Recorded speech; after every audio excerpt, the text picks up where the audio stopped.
Hey, everybody, and welcome to the Praise Podcast. My name is Eric Lyde. I have the pleasure of hosting this podcast each and every time. Of course, I'm joined by, that's right, here we go, the one, the only, the co-host above any other co-host, the Brooke Paninsky is in the house. Thank you. And it's just great. It's going to be a great day. We have a lot of exciting content to get to. It's going to be really good. Excited to share a lot of things with you today.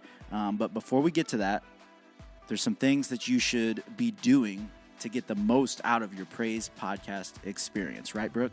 Right. This is key, all right, for you. And if you're watching, I'm about to help you out, all right? The first thing you should do is like and subscribe to our Instagram, because that's going to let you know every time we release new stuff. Then it just tells you, and it's free. So you should just do that right now. Subscribe right now. Instagram. Follow us on Instagram. That's the Praise Podcast.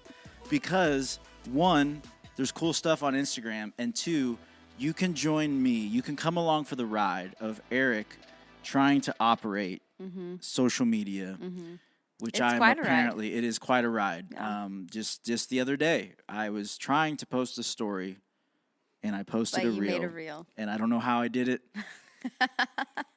I don't know how I did it, but I did it. And I said, "You made this a reel?" And he's like, "I made it a what?" Yeah, I was like, "No, it's a story." And it was very much not. So anyways, you can you want to be along for that ride. I can promise you that. So praisepodcast.com is the website. Thepraisepodcast.com is where you should go to get super cool resources like books, studies, all the things that we're about are on there, other podcasts, all those things, those type of resources are on there. You can get Praise Podcast merch on there, like this cool hat that I'm wearing. You could get that hat because everybody needs a good black and white hat. As you can see, we're wearing black and white hats today, which is totally unplanned. And the cream hoodies also totally unplanned. When do you ever wear cream? Never. Well, and you showed up today in a cream hoodie. Because I knew that I've outlawed myself from wearing black hoodies on this podcast. That won't last very long. So today it's against your nature. I grabbed the black hoodie and I said, no, can't do it. Can't do it. What would be the opposite of black? So I grabbed this hoodie and I said, this would be the opposite of what my nature tells me to do. And then apparently you got the same. You got the same message apparently today. Yeah. So this makes 2 episodes in a row. We're basically twinning. So yeah, there's that.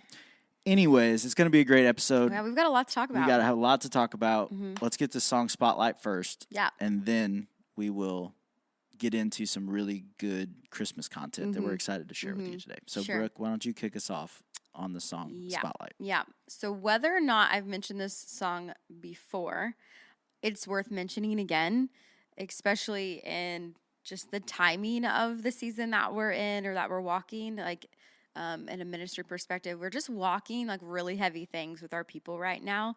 And this song has, like for the last 2 weeks, I'd say, like has come up again and again and again and again and again. And just the line that's like, there's no way you're going to let me down. And so, it's called, or it's by Red Rocks Worship, and it's called There's No Way.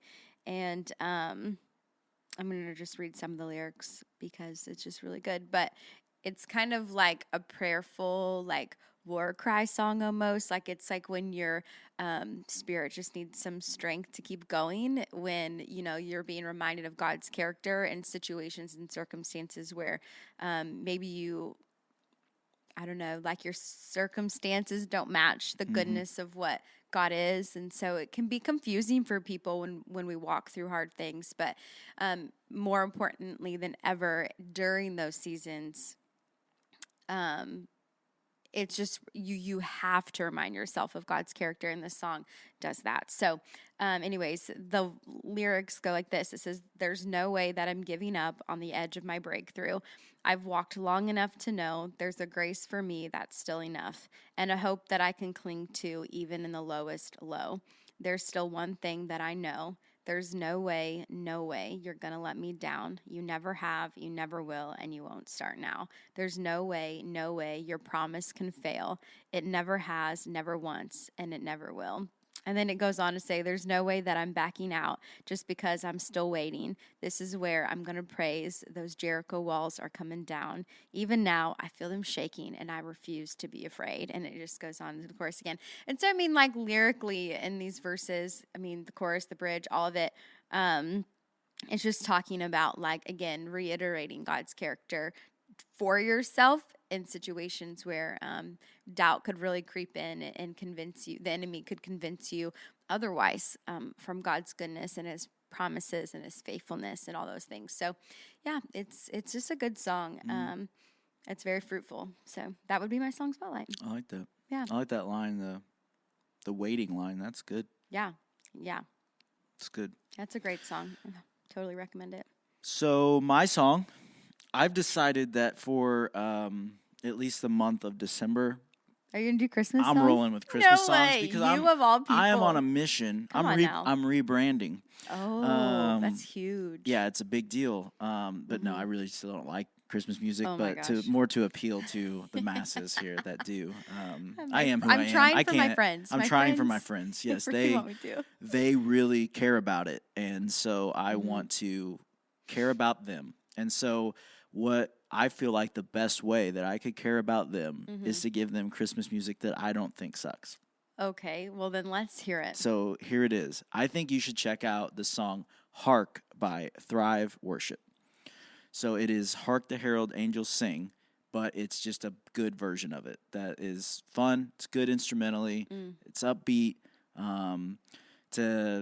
For the music nerds out there, it's a 12/8 time signature, which is kind of wild, but it's fun, and it's a good version of Hark, and it keeps the like original melody, because I think that's important. A lot of people will redo these Christmas songs, but then they like kind of change up the melody, and people like everybody knows Christmas songs. So like don't jack with the melody. They didn't. They did a good job. And I mean, it's definitely not. Yeah, it's decent, and it's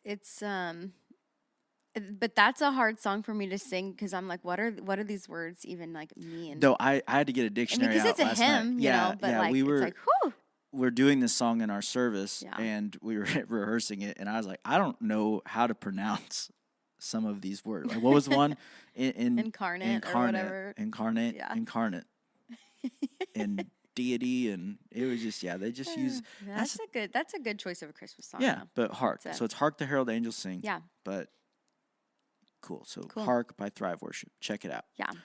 All right. So speaking of Christmas songs, Speaking of Christmas songs, let's talk Central. Wait, Yeah. what is it? Christmas at Central. Christmas at Central. So, again, if this is like somehow you have stumbled across this podcast for the very first time, welcome. Yeah. It's good to have you. Great to have you. Very quick background. So, Brooke and I, we work at a church. I love that and you just said Brooke and I. Brooke and I. It's It's fine. hard when I'm They looking get at it. the monitor and we're dressed the same, far away. Twinsies. It's hard. It's easy to get mixed up. Anyways, sorry. Brooke, this is Brooke. I'm Eric. I know this. But anyways, we work at a church called Central Christian Church, and we lead our creative department and all things worship and media and production and everything in between. And so Christmas specifically, if you know anything about Christmas and church, obviously that's a very big deal. It's some might call it the Super Bowl of church services kind of thing. And so obviously Central, our church, has a very long-standing history of its Christmas services. So we are one of those churches that you would consider it's a big deal. Like, it's just a lot of time, energy, resources go into what we refer to as Christmas at Central. So because of that, it just it pretty much it's like Christmas is like that thing that's always in the back of your mind. Yeah. And it like even when it's like not Christmas time, which we'll talk about, like you're always thinking about Christmas Yeah. because, it's always coming. But because of just the nature of our roles and all things that go into it, and we know there are so many people from our church that watch and listen. Hey, guys.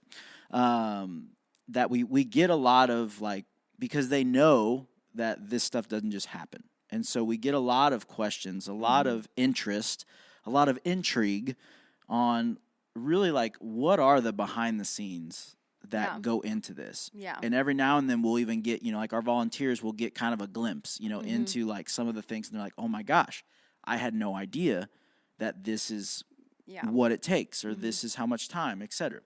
So we thought it could be fun to just do an episode where we just kind of dive into some of these questions, some of these things that people want to know about or have about Christmas in general. So really, whether you go to Central or not, maybe if you're watching this, if you're listening to this, and you lead or work in a church or a creative department, then we're going to give you a little bit of insight into how we do things.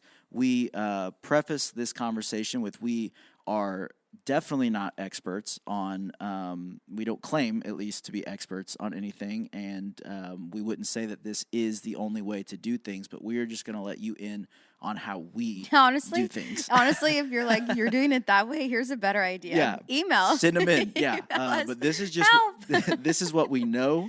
And this we is appreciate any kind of wisdom. Yeah, this is how we found either it works for us or just the best way that we know to do it. So we don't claim that this is the only ways as we talk through these things. But I would also encourage you, even if you are not involved with a church at all, you can I think as we talk through some of these things, you're going to pick up on some key leadership things as well that you could take into whatever team you may be leading at this time in your work or your family, etc.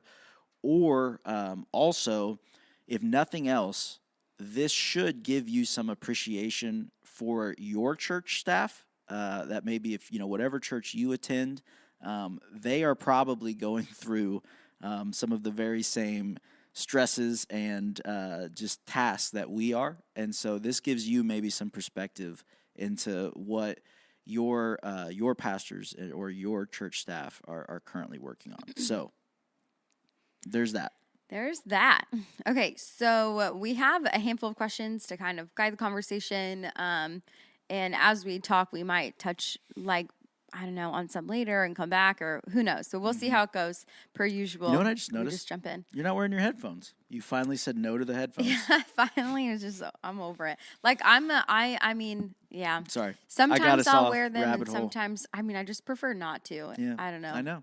Today you finally made, you've been talking about and it. And it's just, I wear a hat often, but I never wear a hat when we record. And so it's but then today I was like, no, I'm just not even going to mess with it. Just not even going to mess with it. Anyways, so speaking of Brooke not wearing her headphones, let's dive into the conversation about behind the scenes. Just different. I think it's cool to gain some perspective and share about perspective of the thought process, the planning process, the organization, communication, the planning, and to a really large, event that happens in our town. And so yeah, it's going to be great. But anyways, let's start out with this. So first question, how do you begin to plan an event to this caliber? What does your initial task list look like? Which is a great question, because I think that's where it all starts every time, the planning, the organizational side of it, mapping out tasks and due dates and where we need to be at what point. We have different markers, for we always initially meet in July. And so we have Christmas in the summer. Yes. What does Hallmark do? Christmas in July? Is that what they call it? Know. Okay, I don't know. But, it's so funny because we start Christmas and then we have, it's July, it's 100 degrees outside, but then there's also Christmas movies on TV. So it's okay, that helps. But yeah, so we have an initial meeting in the summer, and that's for the, I think the first, what do we think? What do we want? What do we see? What has God, given you? Do you have an end goal? Where's John at? Has John, does he have a word yet? John's our lead pastor. And so And of course, everything we create, we want to be cohesive with not only just like the Christmas story, of course, but like with the main message and direction that, you know, John's sermon goes. And so you're trying to mesh all these creative elements into one. But it does take a lot of planning. But we first meet in the summer, and then I feel like we'll meet again in early fall, like really heavily about it. And then it just kind of as it comes. I don't really know that until like we get closer to time. We have like a deadline, like certain meeting points we always make. Yeah, But generally, I mean, at least in my mind, usually once we get past, we do a thing called church-wide series here, which usually starts beginning of September. yeah, in the fall. And that's like my mental Marker. note of like once we get that series rolling, It's Christmas time. then it's like, okay, we need to be, you know, starting to really at least line out details on a lot of things. And what's crazy in saying that, I've heard also like other churches and organizations, whatever, like they're planning right now for like the next year's Christmas already. Oh yeah, which is wild I'm because sure, I'm like, how? Yeah, with what capacity and like with what staff wise, what we have and everything else, because nothing else stops. That's the thing. Right. So every weekend responsibility, everything coming in January, February, like all the normal stuff is still going on top of like Christmas at Central, which we start in like September. So, but then like I just think like that's so much, and then I just think, oh my gosh, other churches and places are like a year out. Yeah. I mean, I'm Like- sure honestly, like when you think of other, I mean, you know, the reality is, you know, there's going to be like 10,000 people that are going to come like be a part of this, and it's like when you think of other events of that magnitude, you know, like a conference or other, you know, whatever. Like, yeah, I'm sure that We're late. Oh, for sure. Hands down. No doubt. Like, they're like, what? You don't start until 6 months out? Yeah. Yeah, that's probably. But that's like when all say you, it. all, like with where we're at, that is what we can manage. Yeah, And I so mean, like we that's just what works don't for us. have It might the- not work for everybody else. And Yeah. some people might be like, it's crazy that you guys start so early, you know? Yeah, for some people So- that might be a long time. But Yeah. yeah, I'm sure there's a lot of people out there like, oh my gosh, let me teach you about planning. Yeah. So again, how do you begin to plan an event to this caliber? Well, the first, initial answer is like we get meetings on the calendar. We know we're meeting about Christmas, you know, in the summer, in the fall, and then as they roll out after that, as you know, creative things come to mind, or as we need to meet with John, or as we need to meet with like social media team or outreach team. This year's the first year we've had tickets, and that's been hopefully so far been a really great addition. But again, that took meeting with, you know, our executive pastor and our outreach team and our lead pastor and us. And, you know, we just have a lot of meetings. So I think, how do we plan? We meet a lot. We communicate as much as we can to make sure we're on the same page, productively going in the same direction. And I don't want to make this like the cliche churchy answer, but like I would say too in there, I mean, there truly is a lot of prayer that like goes into that. And I mean, especially like that initial stuff. well, we're not going to talk about that Oh, okay. yet, because that question's coming later. Oh, okay. Sorry. But it's okay. You look at you trying to be pastor or whatever. Well, because I don't want to, I mean, like that is a huge part of it. So yeah, communication. sorry for of course jumping. we pray. Of course, whatever. Well, We'll yeah. talk more about that in a second. Yes. But so about what does your initial task list look like? I mean, it's different for everyone, but I would say like right out of the gate, like for me, you know, I've got things that I am over. You have things that you're over, and then like. Okay, I'll go first and then you can give yours. Okay. But basically, right when we start, I know that every year, like we are contacting, the last few years at least, we are booking the Camel for our live nativity scene. We're booking the aerial list. We've got a great partnership with them. And like that's a beautiful artistic, you know, another form of movement throughout our service. So we book them. Of course, later book their hotels, make sure they have everything. We have childcare for our volunteers. So we're, you know, getting volunteers to run childcare, then you're organizing childcare, then you're creating a form for parents to register their children for childcare. So you're collecting that data so you can map that out. We have what we call a cast, and they are who are part of the live nativity scene. So it's Joseph, Mary, baby Jesus, the shepherds. So we are contacting people who can do that, who can ride the camel, Right. our wise men. Yeah. And so, yeah. Donkey training. Yeah. So, we're organizing, costumes for that and the people for that. And again, ours, we have 10 services and a handful of rehearsals. And so, like, it's a huge ask, which is another question we'll talk about in a minute, but it's a huge ask for people. Yeah. So, but those are kind of like rehearsal dates. We get those lined out. That's on the task list of mapping out and just putting it on the schedule of, like, basically every Sunday after church and a few Wednesdays down the way, like, we make sure to get that done, communicate that early. We get our team, our band put together. We text them, communicate with that. Mm-hmm. So, like, those are, and then, of course, in the midst of that, task list is, like, creatively, we're meeting about, what's our theme, what's our direction, what elements are we doing, are we, what songs you're building the set, So, I mean, like, there's a handful of, like, initial tasks like that that we just do right out of the gate to at least get motion behind, even though, like, some start and end at different times, like, throughout, the planning process, but to get them going, like, we do that, like, right out of the gate in late fall. Yeah. Like, and when Thanksgiving comes, it's almost essential. It's all in a good spot and essentially done. Right. For the most part. And then that way, then all the other, like, actual, like, creative building the set stuff is all after that. Yeah. What other things am I missing that are, like, initial task list things? I think, I mean, it's, on my end, it's generally, really the biggest thing is, musically figuring out what that's going to look like, what songs, we do a live nativity scene at the end, every year. And so, just kind of what picture, what are we trying to do there? So musically trying to get that lined out because, the music is kind of what then is going to help us dictate,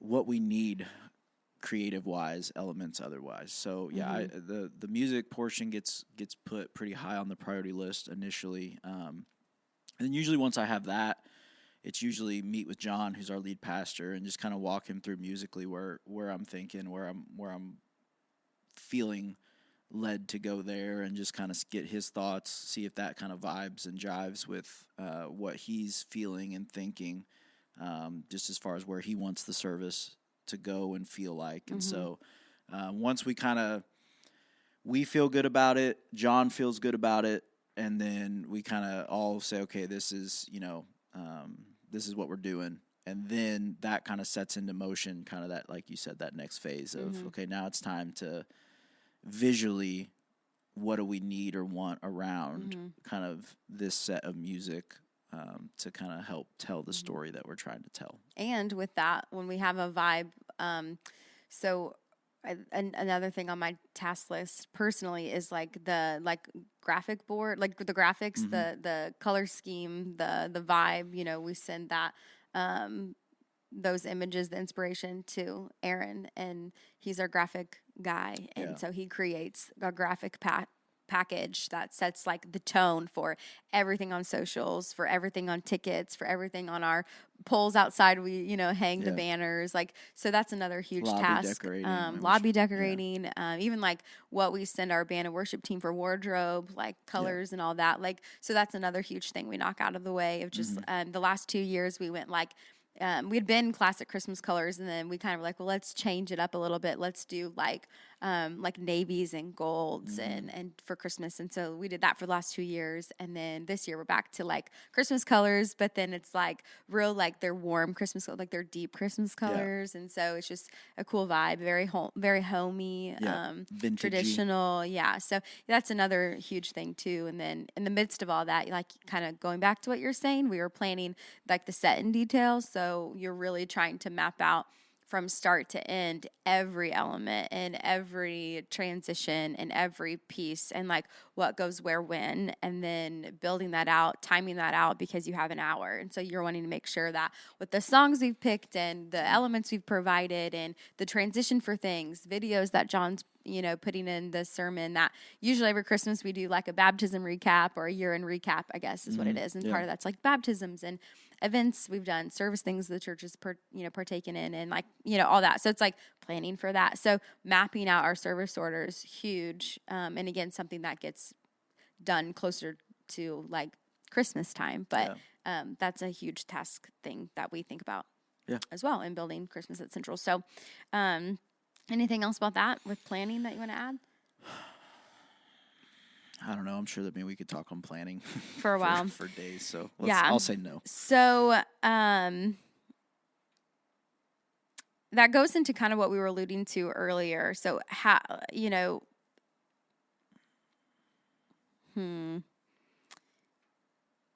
with part of planning, like Eric was talking about a second ago. It's just like a genuinely like a prayerful experience too, like you like waiting and you're hearing, from the Lord. So like, what does the planning process look like when, we're in a prayerful posture to like create something, like the end goal being people encountering Christ, people hearing the gospel. So like the spiritual preparation, so to speak, like what does that look like for us? Maybe what do we have a process? What has it looked like before? Let's speak to that. So like the spiritual preparation with the creative side of all this. Yeah, for me, it's generally going into that July meeting, for sure, I generally try to have, that meeting it's an open brainstorming style meeting, but I also want to enter into that meeting with some general direction for our crew. So, if we know, if either John knows or whatever, just some general kind of like starting points for us to then leap off of.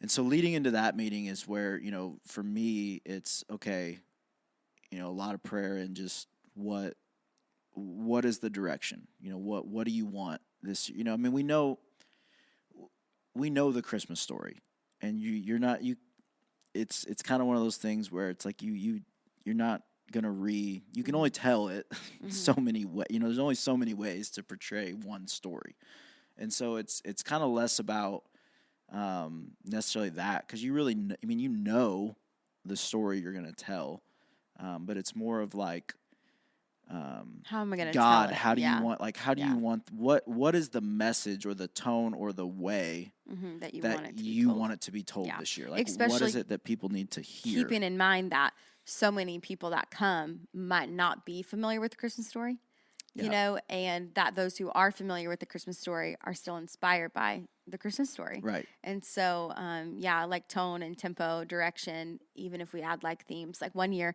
the theme for it was Behold, because there was just this great reverence that we felt of like, we want people to like understand that they're like, this was such a reverent, holy thing. It wasn't just like, we wanted to take people out of the, just maybe the repetitiveness of the Christmas story for those who were familiar with it, and even I don't know there, but we wanted it to be like we wanted to create a moment of just like of reverence, and so like our whole theme for that Christmas was Behold, like we want to behold, and so song wise we did that. We had a video element that went to that and spoke to that, scripture that spoke to that as well. But like this year, when we were praying, one of the things that we were in one of our meetings about it, and, we have a handful of things that we know are going to happen every Christmas service.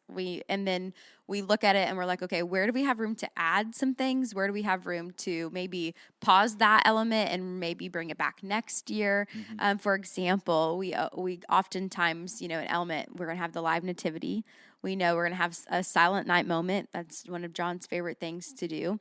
We typically have a caroling component just to make it feel like everybody's like homey and together, even though the crowd seems so large and all that. And we've got aerial list and creative elements with that. So we know we have to have faster songs for them. And then we know we typically have an opening element, and sometimes during the service we do Christmas Sarajevo, and like there are just things that happen every year that have, at first we thought like, are people bored? And then it became like, oh my gosh, like this is tradition for them. Like this is what, they don't get bored of it. They expect it. Like they're like excited for it. Like a drummer boy element that when that went away one year, people were like, bring back drummer boy, you know?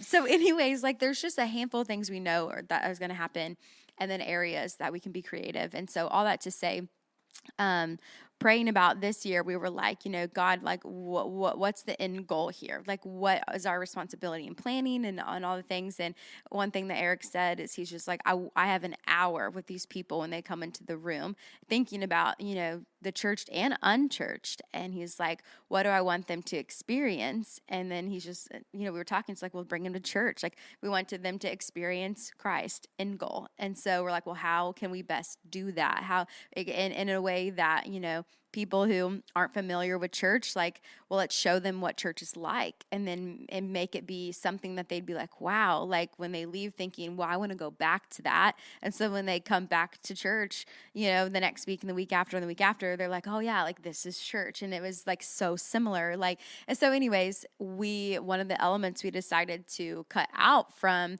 our service that we truly have always done is this like homey, with the piano like moment of like Christmas carols that we all kind of just sing together. And we took that out for the first time and replaced it with this element of worship that is just very strong and very inspiring, very moving, very powerful. And then we're like, so in this element, like we're going to bring people to church, this, and the heart behind it was, Christmas time, like we celebrate, like, it's important, all these things. And yes, we have the lights, and yes, we have the aerialists, and yes, you'll see a camel, but like beyond all of that, like we want you to experience, a moment with God. And so like, here we are, like editing that service and with the end goal in mind of just like, let's bring people to church. And so that, I think, again, in a spiritual sense of preparation is one of the great things that, for this year that the Lord spoke and that we were able to kind of use to really direct like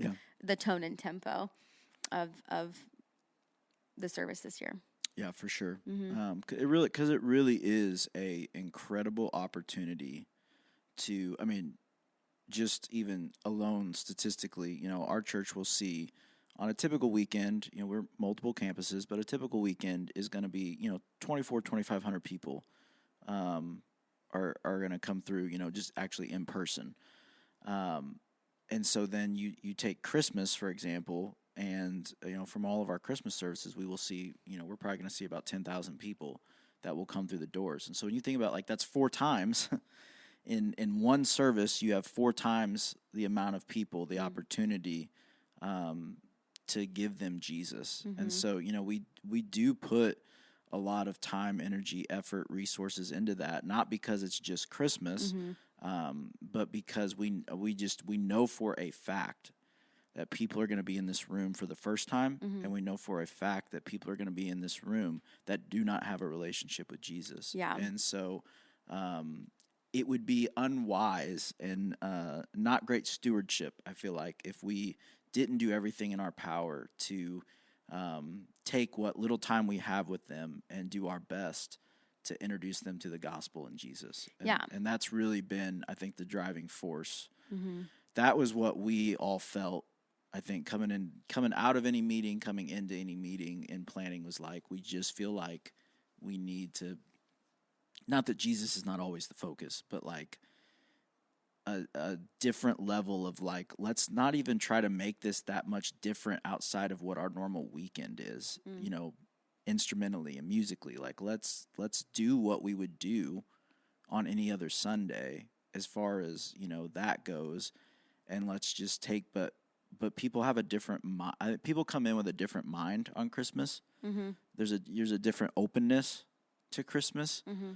And so Than on a regular than a Sunday. regular Sunday. And so it gives you a chance to, like, I don't know, there's just people will see things and receive things differently. Yeah, and I also think too, like, you'll hear about it a lot, just, when you have large churches and they're doing this huge event, people are like, well, why didn't they spend that money for the children who are hungry in Africa? Or why did the church, all these things. And so, like, that, and then you're like, they're just performance based. Like, they've got all this extra stuff and they're just worried about, like, the show. It's not even about Jesus. And it's just like, oh my gosh, the enemy uses that like none other this time of year. And for churches, honestly, big or small, but the larger churches do get a lot of that flack, and so being a large church and doing a larger, program, like, that is for sure something that the enemy can use for people. But it's like, for me, I think, is there any evidence of that, God, in your sight? And so it's like, I ask the Lord, like, if people, not saying like, I've literally heard people say that, but I want to have the wisdom and perspective to be like, but just assuming that people are, or assuming that people could come in and say, or whatever. Right. I just ask the Lord, like, Lord, if you know my heart, that's all that matters. Is my heart in leading this and making some calls and creating this event? Like, is my heart to be seen by people because of the job I've done, or the skills that our teams, our team brings to the table, or that, our name of the name of our church is the one out in the community that people are, coining as the Southern Illinois event of the year, like, and we're prideful in that or whatever. And it's just like, if I know that that's not our heart, then the fruit that's going to come from this event is our heart. Like, you can't fake that, you know what I mean? And so it's like, if our heart is that people come into this building and experience God, and that we're well aware that there are people we're standing in front of that don't know him, and our prayer in that moment is for God and his power, that he come and that he meet them right where they are and reveal himself to them, like that we're baptizing people at the end of service. And Christmas, a couple of years ago, we had baptisms we have every year since 3 Christmases ago. Is that right? Yep. And we've never baptized anyone at Christmas. And then, like, now it's something that, like, we prayerfully expect God to do, like, to meet people for salvation. And so anyways, but that, again, that goes towards the things spiritually, how we're preparing and planning for this event. So anyways, we could probably talk about that forever. I think the last thing I'll say on that, and this really just goes, this is for anybody, anywhere, anything, but, like, I think spiritually, for sure, this year specifically, there's just an element of patience that has to be a part of faith in general. But if you really want to do what God wants, sometimes that involves waiting. And, like this year, for sure, like, there are some parts right now. To date this, we're at December 5th. Okay. So, like, our first service is in 15 days. There are parts of our service that are not complete yet. Mm-hmm. And that's not from lack of planning. It's just or praying, asking, begging. But it is just because, again, like, especially this year, you just know that, like, God has a plan for these services this year, and there's an outcome that he has in mind, and we want to make sure that we're doing our part to give him that space and the permission, because we don't want it to, it's not about us. And so it is requiring great patience on my part, for sure, because I don't like fully that we're like 2 weeks away, and just being real, I don't know how a few parts of our service are still gonna look. Yeah, but then I feel fine about that. Yeah. And I think that says a lot too, because you're just kind of like, it really reveals, like, who you really think it's about and who's really in charge here. And so it's like, it could be very easy for us to be like, people need direction. People have questions. We've got things to plan, create, make, maybe. Like, we don't know. So let's just use our creative brains. Let's make something work. Let's, that is great, and whatever. But like when you go forth with something like that without clear direction or permission from God, that's a really dangerous spot to operate from. So even as you're planning an event for 10,000 people and the name of your church is on it, and people might leave, like the enemy could say whatever he wanted, and it just matters. That does not matter to us. It really just, it can't. And so then it's like good to be in these spots. I think I'm thankful to be in this spot where the Lord is like almost like challenging me, growing me to be like, are you as legit as you think you are?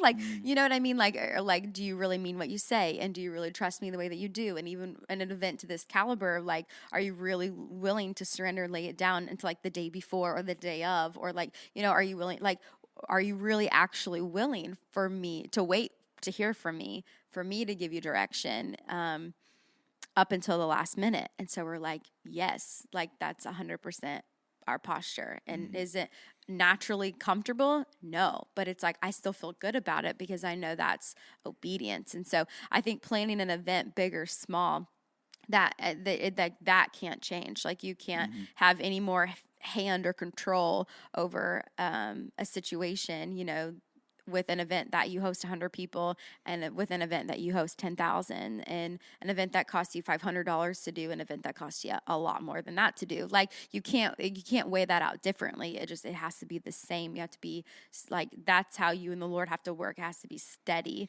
And I think there's fruit and humility in that too, that like we have to, like, of course we want that. We have to be that, and we strive to be that. And so it's like, okay, this is good testing.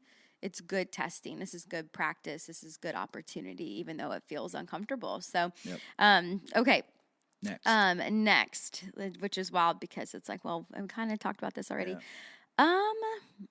Okay. How many people does it take to create and manage Christmas at Central, and do you pay them? So I guess just yes and no. Yeah. Sure. Yes. Okay. So our creative arts staff is, how many of us are there? There are, we have like 10 that are here all the time. There are 8 of us that are 8 or 9. Yeah, 8 or 9 of us that are, I guess you could say full time, here all the time. Yes, thankfully we do get paid. And then we've got, we do have some part-time people that are involved in that as well. But the vast majority of our volunteers, which we're talking production, which is photography, cameras, prompting, shading, all the control room stuff, lighting, online stuff, just you name all the, that's just the media side of things. And for Christmas, because we do have production elements, we're talking stage hands and stage crew that are operating different things like that. You're talking obviously band, worship team, choir, your people, all of those. In childcare. Yeah, you've got people watching all these people's kids in childcare. But just alone in creative arts, not including all the guest services people that will be helping people with tickets and doors and get to their seats, and just all of those, parking and all of those people. Easily, creative arts alone, we're talking probably close to 100 people involved just in our side of things.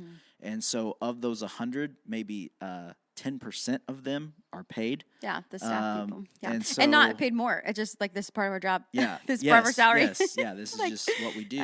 But yeah, everybody else, they're volunteers. Yeah, pretty well. There's a real good chance if you see somebody on stage, especially that's not like Brooke or I or Noah, or we have a few people like Kate and Eli are double duty in this year. But like for the vast majority, all of our singers, all of our band, all of our choir, that's all volunteer.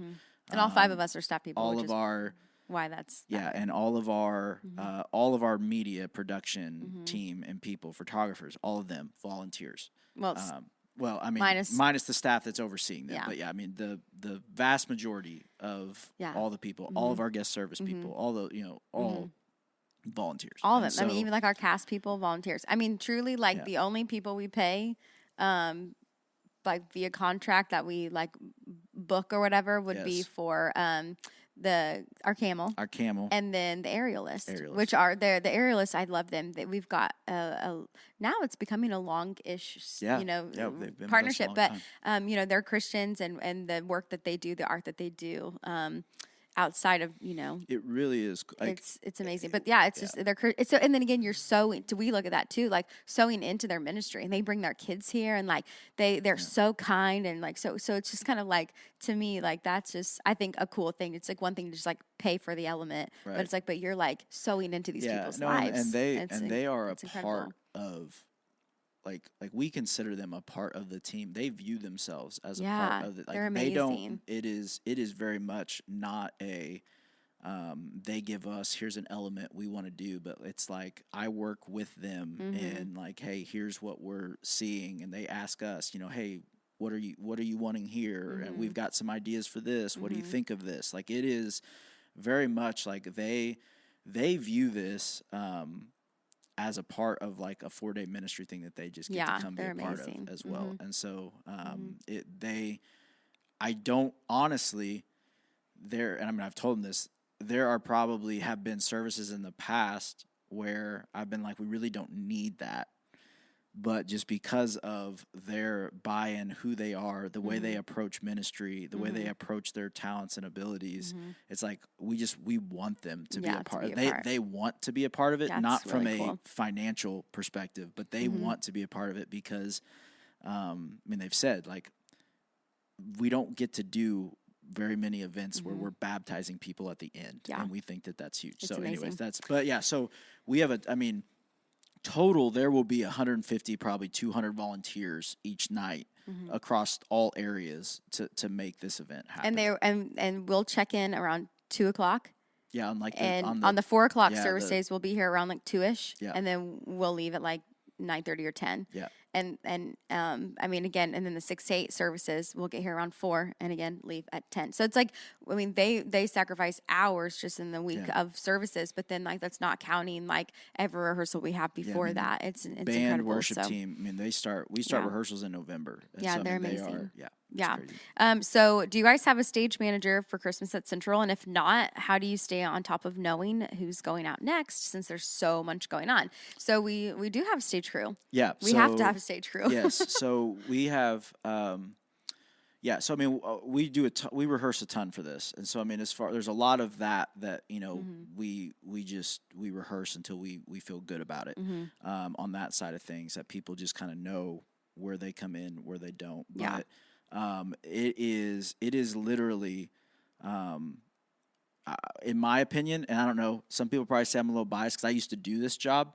But I mean, for the guy, there's not a job you haven't done. Well, I know that, but for the guy sitting in my seat now, like the role of stage management and stage crew is without a doubt the most important job for my sanity and my comfort, because you've got like there's so much going on so fast. You don't have time to think about like, is this going to be where it needs to be? Is that going to happen how it needs to happen? Will this get taken care of? What if that breaks? Who's going to handle that?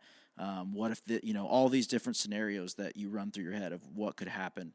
And so, yes, we have generally the last several years, Brooke's husband, Hayden, Kyle Miner, those two guys for the last several years. Kyle has done it for years. I mean, when I was doing it, Kyle was doing it, but that they take care of everything, as far as on making sure elements happen the way they need to happen. If there are things that need to come off or on, that happens. Making sure people get to where they need to be. Making sure animals and their people are where they need to be. The transition, all of those things. The cleanup, and they have the turnaround. But I mean, we'll do We have an hour service with about 20 minutes to turn our room around before the doors open for the next service to come in. And before we've had like confetti yes, cannons go we've off, had confetti, so they've had to like you vacuum. have live animals on stage, which they deposit Make a mess. things. They leave things on stage, and in hallways where they walked in. And so, I mean, like, it is. They have a whole crew of people that they are leading that are solely just making. I mean, honestly, making the service happen. That is what makes the service It happen. just keeps it organized. It keeps, us free of like needing to be somewhere to like fix something that messes up or that's broken or a missed cue or whatever. Like there's just people who are like running the service, but like behind the scenes. Yeah. And like last year we had an element where we had like the LED screens moving. And so like that was, you had people behind every panel, and we built this, basically like built wheels for these panels. Yeah. And they were the whole time sitting behind these panels, and then they had like choreography, and they were like moving these panels at different points during different songs and elements and all this, and like setting them. And you had cable managers, because as these LED screens were like moving, of course the cable, like they have to give, like, feed it, I guess. So like pull, like give them some and take back and like whatever. And again, keeping it organized so they weren't getting caught, or that it was nice and like just again clean, and it just kept things going. And so but there's probably like a group of like 10 usually people. 10, 12. I mean, last year was a little different because of the panels. We had more. And that's too, like, I would say, like, in general, like, especially if you're planning something, like, we always start with what I would say are like wild idea. Like, what's the craziest version of the idea? And and then take that idea, work it down to like what's actually, and so feasible. What's feasible? What can I actually do? Like, you've got to, like, I don't know. There's just some real, like, we have a lot of fun. Honestly, it gets us in trouble sometimes because that's what like causes us. I mean, right now our stage is just absolutely destroyed because of some of these wild ideas that we're going to try to make happen. But speaking of those, like, we had this thought of, it's like, okay, we have these LED panels a lot of years. And then it was like this thought of like, wouldn't it be cool if we could make them move and like, change? And so it's like, granted,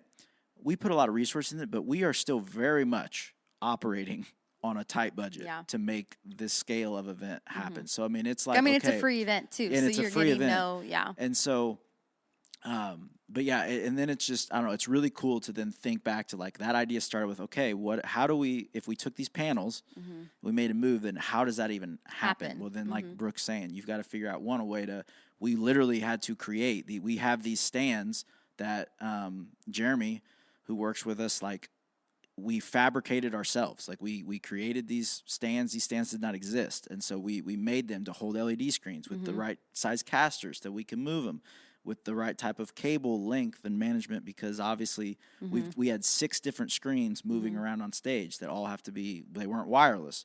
And so, you've got people that are solely managing cables and moving, and then, like it just, there's so much of that kind of stuff that goes into. And so I would encourage you, like, pick wild ideas, let all the ideas out, and then work down to, like, what's feasible. And sometimes you might find out that the wild idea is feasible on that front. Yeah. So, anyways. And with that, like, even with what we shared earlier about where we are right now and like the planning process, like we've had where we started in July with ideas or, direction.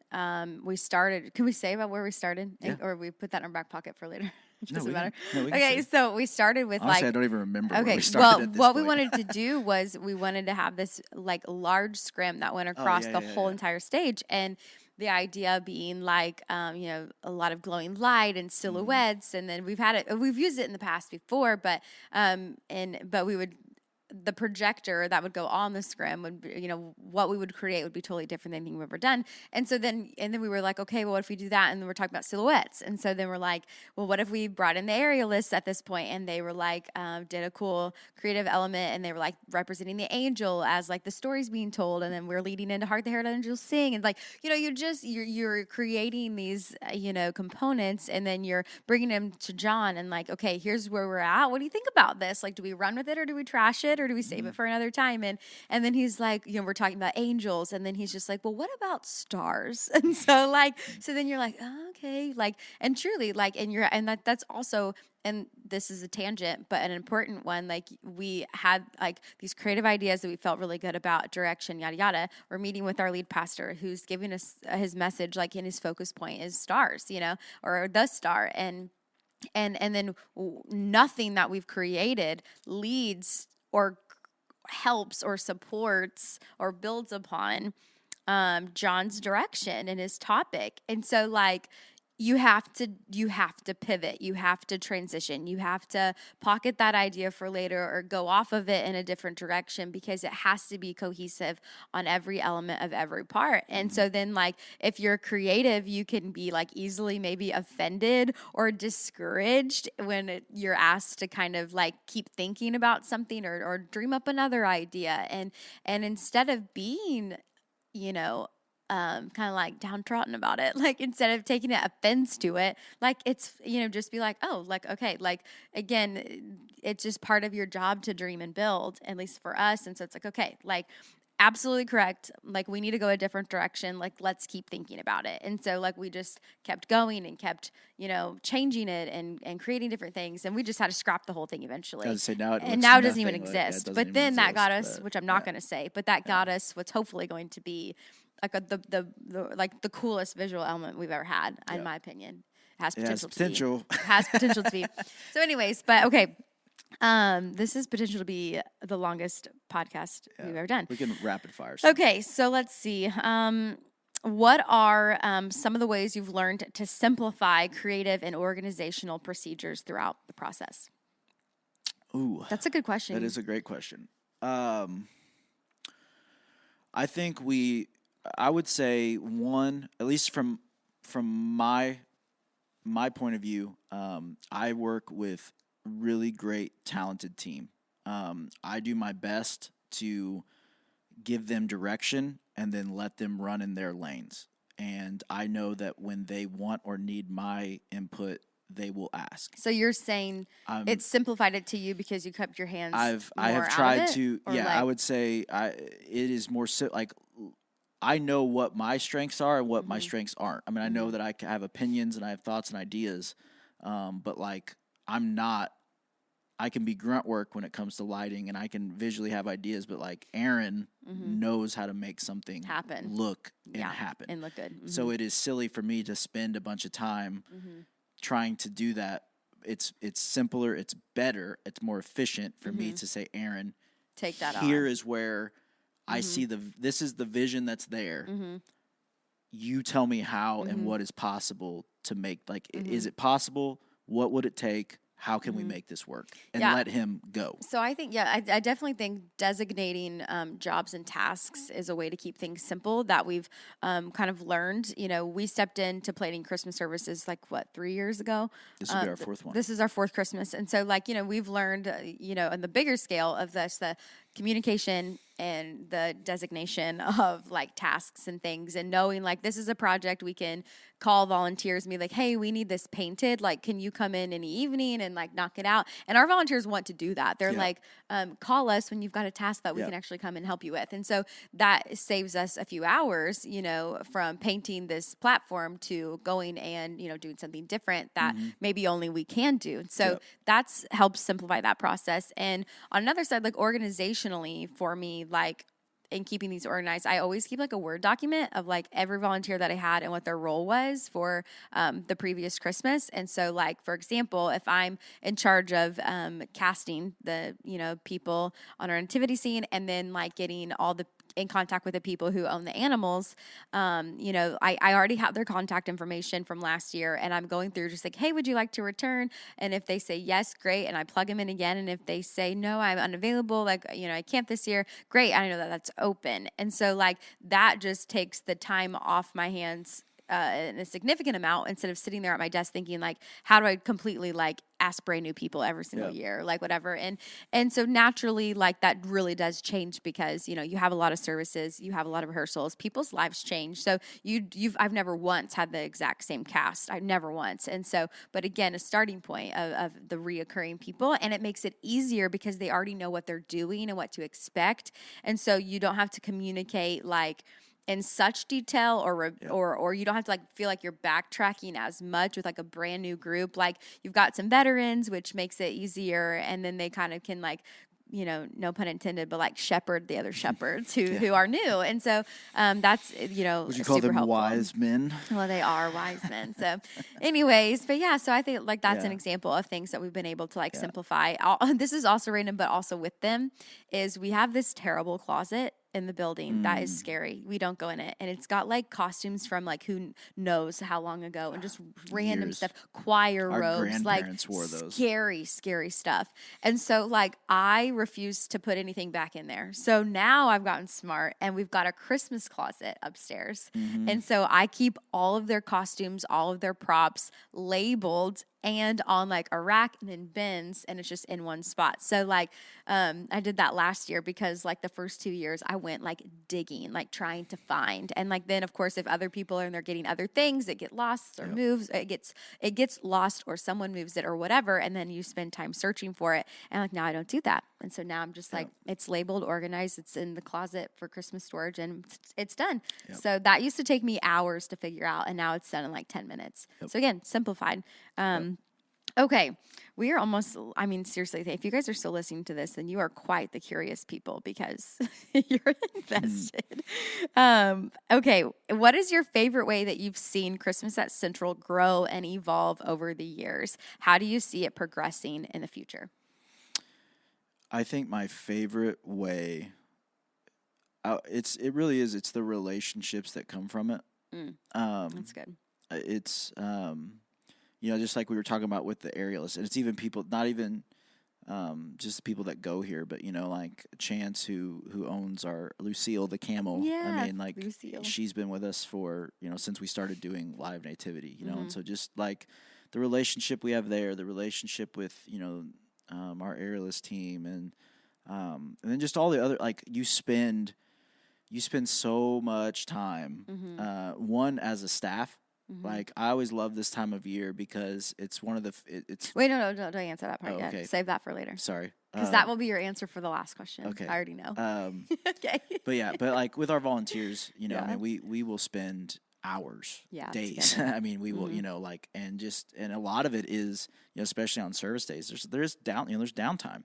And so you're just hanging out together, and you're, and it really is a growing time of you learn, just when you spend time with people, you learn about them. And so I always love coming out of Christmas at Central just because, there's choir people that, you spend time with that you don't normally spend, and to answer the question, you're saying like what's evolved, you're more like relationally. Yeah. Like that's what you've seen because and obviously the event itself has grown. I think every year I love that. I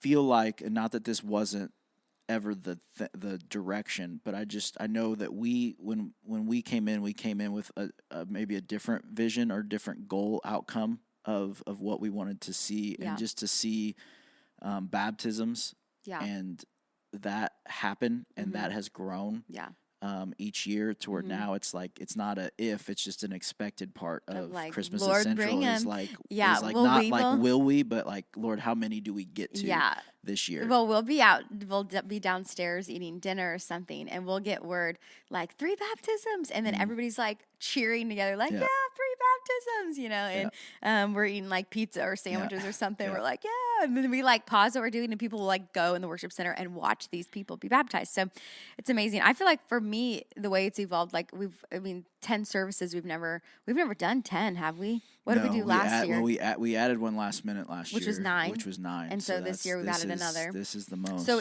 the way it's evolved, I think, just the number of services that we're doing, and then which would mean then the number of people we get to like share that experience with, and like how do we see it progressing in the future? Well, and ticket sales like was huge, like offering the ability to have a ticket like beforehand, was huge, because before it was like you show up and people will show up hours early to wait at the door and then come in, and if they can't fit, you have people on guest services counting everybody who's coming in, and like it's crazy. And so like this year, we're hoping people honor the system as well as they possibly can, so we can get the room full every service of people who've seen it for the first time, and so anyways, that's another way that I think it's evolved, and then progressing in the future. I don't know. I think one day we're going to have to just do one big night at like one large stadium or theater, and it'd be a whole thing. It but really is. I don't know what will come. I don't know what the Lord has in store. 10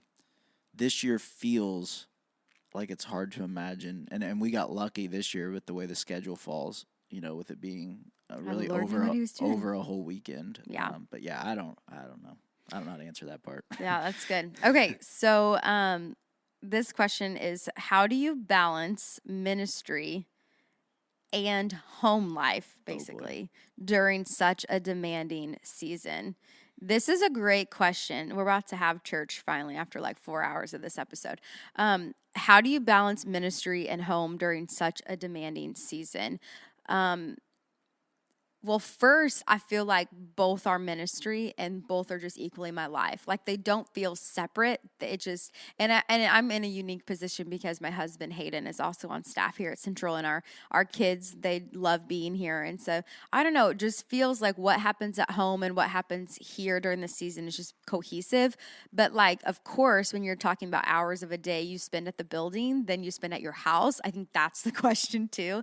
And so for me, I want to speak on that because it is a demanding season, but I do feel like if we're wise and we ask the Lord to stretch our time and to help us have clear thoughts and help me be as productive and proactive as I can for things in both places, to where I don't feel like I'm drowning, because I just operate better that way. And so if I can, I'm like, show me what I need to do today. I'll ask the Lord, like, what do I need to accomplish right now today to be in a good spot for these services? Because we talk often, like we don't want to have been empty the first night of service when it's like what it's all about. Like everything we've been working towards and everything we've been building and everything, the hours we've spent, the lack of sleep we've gotten, like all of it's for these 10 services. And then yet we show up at these services and we're absolutely empty and we have zero energy. We have, we feel whatever. And it's like, what's the point of that? Like that's not wise and it's not healthy. And I don't believe God's called us to operate that way. So I'm like, okay, Lord, then with your help, and I'm only human, and with this amount of capacity, how am I going to make this work?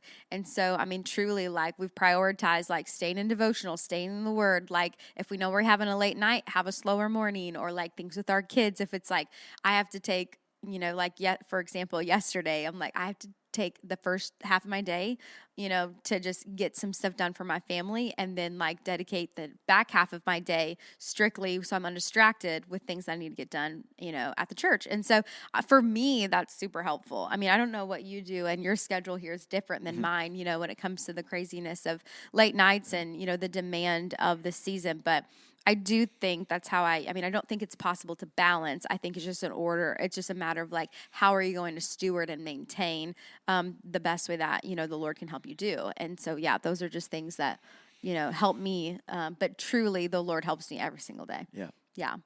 Yeah. Well, I will tell you this also. Hold on, because you also are like, I can't answer this question.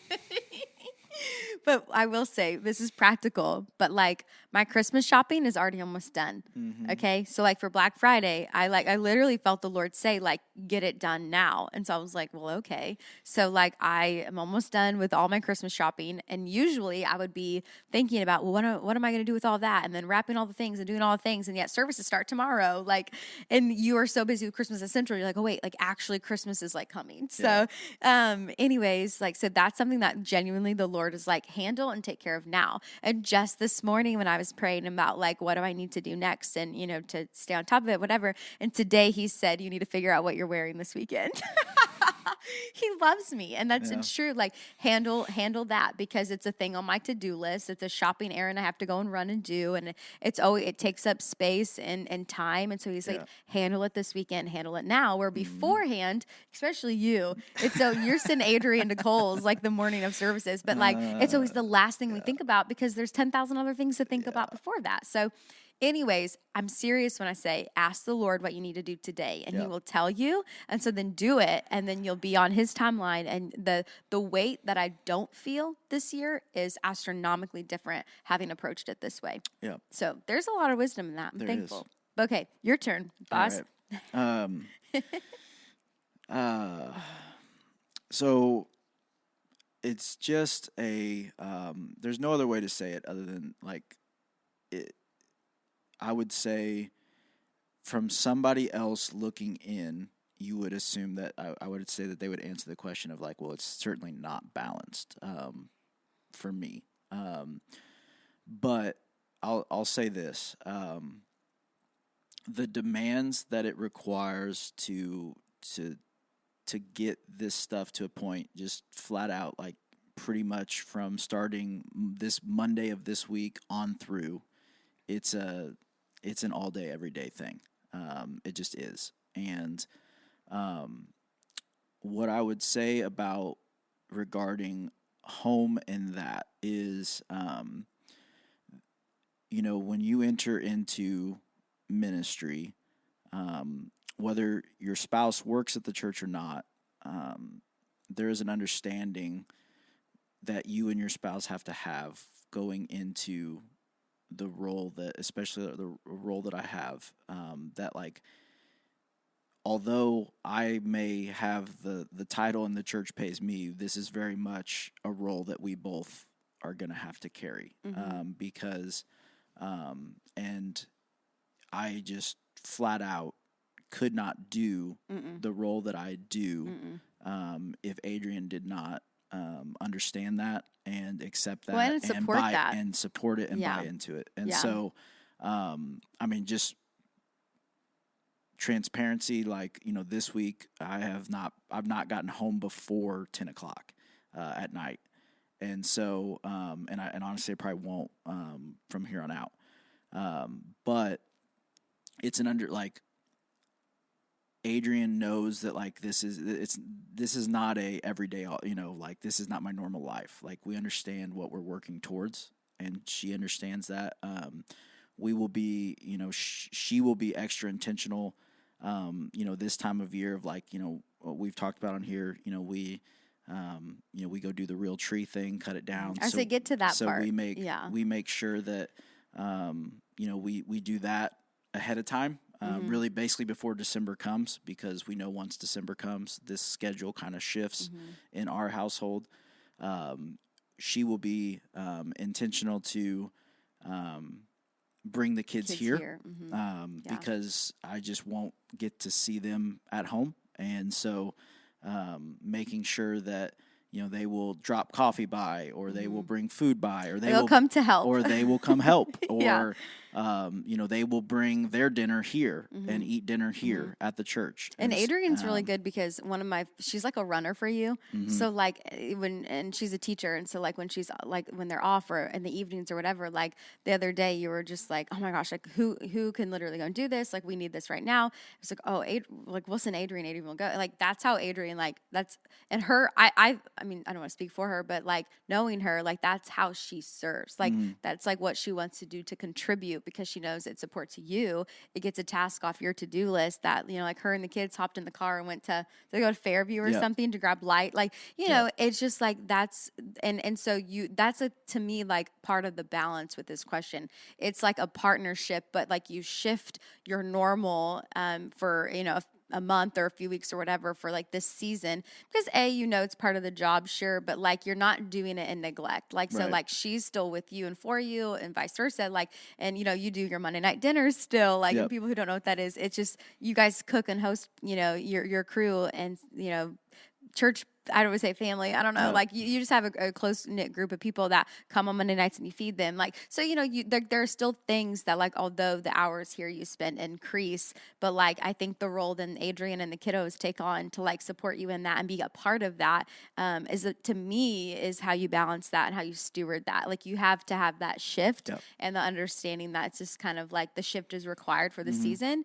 And so, I mean, and you just do it the best you can with a good attitude and so that's and like I said, that's 100% of like we know going in, and that's something that we communicate leading in of like, I make sure that like she understands like, hey, rehearsals are going to start here. These are when rehearsals are. Hey, these are the certain targets of projects, that have to be done. And so, until we hit those, like this is kind of what the week could look like, and so I try to do my best to communicate to her on that front. And then I would say on the flip side of that though, and I have not always been great at this, but this is something that I have really worked on and have done much better at last year. And, on the flip side of that though, come the 24th, I will be, we take time off here, obviously, in those coming weeks. And so I go above and beyond extra intentional to then make sure that when I have the days off here that like they are days off. I probably won't even bring laptop home kind of thing because, I haven't been home. And so, or if I have been there, it's, you're working. And so, I think that's an important thing of like, you have to be able to come out of those shifts, because it is not sustainable or okay for it to continue past what it needs. But like when there's an end point and it's like this is the season what it's for, it's just a different kind of grind. It really is, and even for your family and our kids, like they think it's fun. Oh, and, like absolutely. They're excited to be a part of it, But like it is weighty and it is costly. But when you're ministry minded, and like I said, both worlds are like together. Like this is just a season, and we're all ministry minded, and like. We get to, just like we talked about the last episode, like this, like it is an honor that we get to be here and be used in this way, and that we get to be a part of what God is doing. Like that's our perspective, and that could be a whole other thing. But so speaking of that, though, like probably I think we would both agree, because the next question is, what is the most challenging part and what is your favorite part? And I think we both agree the most challenging part of Christmas at Central is the shift that we have to take on, with the time it takes, and making sure we do that as healthily and as godly as we can, as, just like as intentionally as we can, to steward, to honor, to communicate, to be present, to just, do with the ebb and flow. Like, I think that's the most challenging part is just to walk the busyness of the hustle and bustle, and yet when to be completely still when the Lord says be completely still. Like we've got First Thursday, and we're like, Lord, what are we doing for First Thursday? And it was be completely still. And so that was out of our comfort zone to scrap like First Thursday, like what we normally do, because we normally have like a full set and we normally have like people there or sometimes, whatever. And like people expect something when they come in, and when you feel like you have to like do something different and catch your people off guard, you're like, oh, I don't want to disappoint you, but like, this is what the Lord said to do. Our people get that. And so anyways, but like the Lord's like, for First Thursday in the season of hustle and bustle, you are to be completely still and to pray. And so it's like, it's challenging, but then that leads into my favorite part. It's just like, it is the fact that I truly believe that the Lord is 100% ahead of us, and that there's nothing I could or couldn't do that will stop what God, or halt, or whatever, what God is going to accomplish in this season. So it's like there is a freedom that I feel, which is my favorite part, because it still makes it like fun. So you don't die under this man-made pressure of success or of numbers or of feedback or of, whatever. It's just like you could die there with the weight of like fear of man and whatever. And it's like, we don't feel that. Like, I don't feel that at all. And like, that's my favorite part. Like, we just get to create this fun event and do it as obediently as possible, and yet see the fruit of it, because it's only because of God. And I know that. And so that's my favorite part, is that it's still fun, and I don't have this weird pressure. I don't know, to perform a certain way or to create a certain something or to, the end goal to be whatever. Like, it's just like, we're going to have church and people are going to get saved and we're going to get to see the fruit of the hours we've sown in, out of obedience, to the move of God in this church and for this time. And so, that's my favorite part. Yeah. What's your favorite part? I mean, I would say the leading up to, like, oh yeah, that's what you were. Yeah, I mean I would say like these 3 weeks are truly. I mean, I know a lot of people. We were telling some of our volunteers last night talking about things or whatever, and they're like, "Oh my gosh, it's crazy! You're crazy. It's crazy that But it's like, it really is just. I mean, I love it from one because I mean, as we've said a million times on here, like, I mean, I am a creative, I am a builder, like, so to have a vision, to catch a vision, and then to make it come to life is just so much fun. And you're still like, because of the Lord's help, you're like, I don't know how we pull that off. No, yeah, and I mean, like only God. I mean, literally, like Aaron and I were just down there. I mean, like, and it's just because you really are like, you just don't know until you start doing it. So I mean, like, things are changing and you're having to adjust, or you're coming up with new. Now that you see this, you're like, what about this? Or let's, or that doesn't work. How do we transition? Or like, hey, what else? This isn't turning out the way we thought. Let's adjust. And so there's so much of that is fun. And then, like I was alluding to earlier, like, just we spend so much time with our team, our creative arts team in general, just when we do a lot of life together. But like, we do a lot of extra life together during this season, and a lot of even just lunches and meals and dinners, because we're working late, and that we'll eat together. And, I genuinely love our people, and I love being with them. And it is not like I look forward to, the just, because we do have, it's stressful.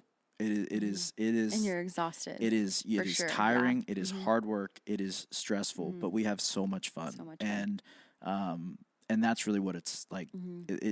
It's just, that's what it's about. And to add to that, like, our people feel that way. Yeah. Like, so you've got 100+ volunteers who are just as excited to be a part of what's going on and to serve in the capacity that they're serving, and the hustle and bustle, and like the late night rehearsals, and the like quick changes the day before, like, the just like the excitement for like, look at the people in the room, like we get to, minister to right now. Like, it's just the excitement of what we get to do. Like, it brings so much joy, and it is so much fun. And so, like, and that's that, like, the actual, I would say, like, my favorite part of, like, when we finally get to actual services, it's just it's those light bulb moments where you see, like, you see that little, like the little kid that, whether it's because we made it snow inside, or they see that whatever, but like, the little kid, you see that smile, that laugh of like that family together, whether it's during Silent Night, you're watching families hug and tell each other they love each other, and, like those sort of things, or you're seeing people out there that aren't biological family, but have a family right now, because, and you're watching that, or you see the person get baptized after service. Like, it's just those moments of like, or you see people, like, it finally kind of trigger in people's minds of like, holy smokes, like, Christmas really is about Jesus. And like, like, he really did come to save me. Yeah. And like, he really does care about me, and he really does love me. And when you just see that really connect, and it's just, that's the best part. And I just think, like, here we are, I'm an unworthy servant. Yeah, for sure. Simply just doing my duty, so it's just incredible. But we hope that you come. If there's tickets left, I don't know. We're almost by this time this episode airs, I don't know if we will. Fun fact, if you are listening to this, what will be helpful is closer to time, like, keep looking, because people will release their tickets. So if they reserve tickets and then they can't go last minute, or if they reserve tickets like too many that they don't need, they'll release. So like, if there's only like one day and one time that you can make it, like, keep checking on Eventbrite or our website or whatever to like see if any more are available, and hit the shop on, click the map. You have to like buy it on the map, that way you can like see the seats. Yeah. But yeah, like, so like, don't give up hope. Like if the Yeah. service you need to go to is sold out, like it might not be sold out, like even up to the day of. I So would like totally I would encourage you, if you don't keep follow checking. follow Central on Facebook specifically, I would encourage you, or Instagram, be sure to follow Central Christian Church Mount Vernon on those social medias, because that's where we'll be doing our best the day of that service to let people know what's available and we're telling all of our people, if you're one of our people, please, if you have tickets you're not going to use, let us know and we can release those back, because we want as many people as possible to have the opportunity. The last thing we want to see, not from just a numbers perspective, but the last thing we want to see is 100 or 200 empty seats that just people didn't show, and that could have been 100 or 200 people with an opportunity to maybe be introduced to Jesus for the first time. And so it's not because we just want the room full. It's just we really believe in what God has for people, these services, and we want as many people as possible to experience that. Yeah. So, if you're going to have extra tickets, please let us know, and we'll help get those in the hands of somebody that can use them. Yeah. So, 'tis the season. Tis a lot. Thanks for listening to the longest episode ever. Yeah, and if you have more questions, you can. Those are great questions. Email us, Eric at Central Now. That's you can email me there too. Whatever the actual email is, Eric at thepraisepodcast.com or Brooke at thepraisepodcast.com. Yeah. Again, check out the website, praisepodcast.com. Follow us on Instagram. Subscribe to YouTube. All those things just help the podcast get seen, heard by more people, and it's just going to connect you more. So we appreciate you listening. We hope, if we don't hear or see from you before then, that you and your family have a very Merry Christmas, and that you are getting the most out of this Christmas season. And we love you all. Appreciate you all. And as we always say, let's be people in every way, every day that bring the praise. We'll see you next time.